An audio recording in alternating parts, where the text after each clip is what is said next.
முன்னாடியெல்லாம் நெல் நாற்று பிடுங்கி கட்டுறதுக்கு நெல் தாளை தவிர வேறு எதுவுமே பயன்படுத்துறது கிடையாது. அதுக்கு ஒரு காரணம் இருக்குங்க. என்ன அப்படின்னா, முன்னாடிலாம் கையிலே அறுப்பாங்க. அதை காய போடுவாங்க. பிறகு கையிலே அடித்து நெல் தனியாக தாள் தனியாக பிரித்து எடுப்பாங்க. ஆனால் இப்போல்லாம் அந்த மாதிரி கிடையாதுங்க. இப்போ எல்லாத்துக்குமே மிஷின் வந்ததுனால தாலு கத்தைன்ற பேச்சுக்கே இடம் இல்லாமல் போயிருச்சுங்க.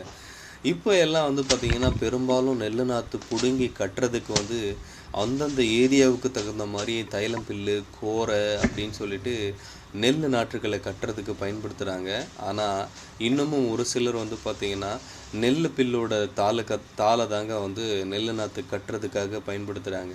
நாங்களும் அப்படி தான் இன்ன வரைக்கும் நெல் நாற்று பிடுங்கி கட்டுறதுக்கு நெல் தாளை தவிர வேறு எதுவும் பயன்படுத்துறது கிடையாதுங்க. அதை எப்படி நாங்கள் ரெடி பண்ணுறோம் அப்படின்றது தான் இந்த வீடியோ பதிவில் நான் காமிச்சிருப்பேன்.